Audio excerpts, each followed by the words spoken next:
السلام علیکم، welcome to our channel V D voice of drama. جی ہاں، کبھی میں کبھی تم کی قسط نمبر 16 کی جانب چلتے ہیں، جو شروع ہوتی ہے کھانے کی ٹیبل سے، جہاں رباب اپنے پرانے کوک کے کھانے کی تعریف کرتی ہے اور ساتھ شرجینا کو کہتی ہے کہ تمہارے کھانے سے اس کی یاد تازہ ہو گئی ہے، اور کچھ پیسے نکال کر شرجینا کو دیتی ہے کہ یہ لو، یہ تمہارا انعام ہے، جس پر شرجینا بہت غصہ کرتی ہے اور کہتی ہے کہ میں کوئی ملازم نہیں ہوں جو تم بخشش دے رہی ہو، میں نے اپنے گھر والوں کے لیے دل سے کھانا بنایا ہے۔ وہ کھانا چھوڑ کر کمرے میں چلی جاتی ہے کیونکہ وہ رباب کی باتوں سے اپنی بےزتی محسوس کرتی ہے، اور مصطفیٰ بھی اس کے پیچھے جاتا ہے۔ شرجینا مصطفیٰ کو کہتی ہے کہ ویسے تو تم بہت بولتے ہو، لیکن جب آج تمہاری بیوی کی بےزتی ہو رہی تھی تو تم خاموش بیٹھے رہے، گونگے ہو گئے۔ وہ کہتا ہے کہ بہنوئی بھی وہاں بیٹھے تھے، بحث کرتا تو ماحول خراب ہو جاتا۔ شرجینا کہتی ہے تمہاری بھابھی نے میری بےزتی کی ہے سب گھر والوں کے سامنے، مجھے دکھ اس کی بےزتی کا نہیں ہے بلکہ تمہارے چپ رہنے کا ہے۔ مصطفیٰ کہتا ہے کہ ابا کے آپریشن کے سارے پیسے بھائی نے دیے ہیں اور رباب نے، ان کے احسانوں تلے ہم دبے ہوئے ہیں۔ شرجینا کہتی ہے تم لوگ دبے ہوگے، احسانوں تلے میں نہیں۔ دونوں کی بہت بحث ہوتی ہے۔ شرجینا کہتی ہے میرا یہاں رہنا ہی فضول ہے، مجھے رات گزارنے دو، صبح ہوتے ہی میں چلی جاؤں گی۔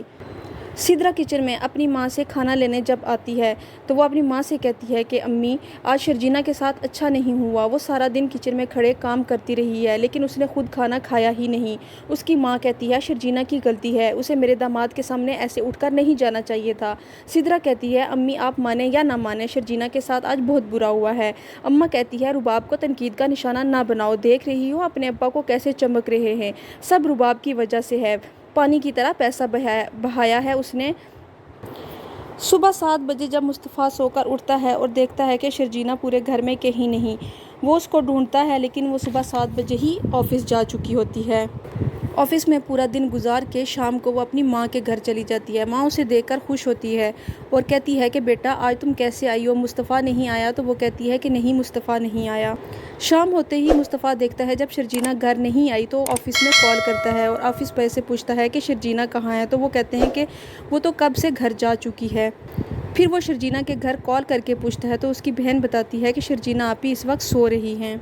ادھر رات کو کھانے کی ٹیبل پہ شرجینا اپنے ماں باپ کے ساتھ بیٹھی ہوتی ہے۔ اس کی ماں پریشانی میں پوچھتی ہے کہ شرجینا تم پہلے تو اتنے دن رہنے نہیں آئی تھی، کوئی مسئلہ تو نہیں ہے؟ ابھی تمہارے سسر بھی بیمار تھے، پیچھے کوئی بات نہ کرے؟ تو وہ کہتی ہے کہ آپ ان کے لیے پریشان نہ ہوں، ان کے لیے ایک میل نرس ہے جو 24 گھنٹے ان کا خیال رکھتا ہے۔ مصطفیٰ کی ماں اسے کہتی ہے 9 بجنے کو آئے، تمہاری بیوی کا کوئی اتا پتہ نہیں ہے کیا؟ پورے دفتر کا بوجھ اس نے اٹھا رکھا ہے۔ جس پر مصطفیٰ کہتا ہے اپنے باپ کے گھر گئی ہے۔ وہ کہتی ہیں کہ ہمیں بتانے کی توفیق نہیں ہوئی۔ تو مصطفیٰ کہتا ہے وہ اپنے شوہر کو بتا کر گئی ہے۔ ساس کے ناراض ہونے پر مصطفیٰ مزید یہ کہتا ہے کہ آپ کو مسئلہ اس کے نہ بتا کے جانے پر ہے یا اس گھر کی نوکرانی چلی گئی ہے اس پر ہے؟ اس کی ماں کہتی ہے تم کس انداز سے مجھ سے بات کر رہے ہو؟ وہ کہتا ہے بھائی کے پاس بہت سارا پیسہ ہے، آپ اسے بتائیں، وہ 2-4 نوکرانیاں لا کر کھڑی کر دے گا۔ ادھر شرجینا رات کو پریشانی کی حالت میں مصطفیٰ کی کال کا انتظار کر رہی ہوتی ہے اور کہتی ہے کہ اگر ایک بار میں نے کال نہیں اٹھائی تو وہ دوبارہ بھی تو کال کر سکتا تھا، اور ادھر مصطفیٰ یہ سوچ رہا ہوتا ہے کہ اس نے مس کال تو دیکھی ہوگی لیکن اسے مجھے کال بیک نہیں کی، اس نے کال بیک کرنا بھی گوارا نہیں سمجھا۔ شرجینا کی ماں صبح سویرے اٹھ کے اس کے لیے حلوہ پوری بناتی ہے اور شرجینا جب کچن میں آتی ہے تو اس سے پوچھتی ہے کہ تم خیریت سے آئی ہو نا؟ میں پریشان ہوں، کبھی تم ایسے رہنے تو نہیں آئی؟ تو وہ اپنی ماں کو تسلی دیتی ہے۔ شرجینا ناشتے پر بھی مصطفیٰ کا سوچتی ہے، وہ اٹھا ہوگا یا نہیں، ناشتہ کیا ہوگا یا نہیں۔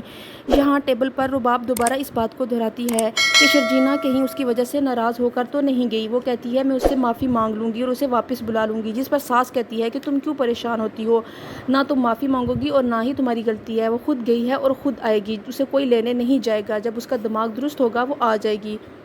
اس پر رباب کا شوہر بھی یہی کہتا ہے کہ تم اس معاملے سے دور رہو، شرجینا جانے اور اس کا شوہر جانے۔ جی ہاں ناظرین، یہ تھی ڈرامہ کبھی میں کبھی تم کی ایپیسوڈ نمبر 16۔ اگلی ایپیسوڈ میں آپ سے ملتے ہیں، ہمارے ساتھ رہیے گا۔ کیپ واچنگ، ٹیک کیئر، اللہ حافظ۔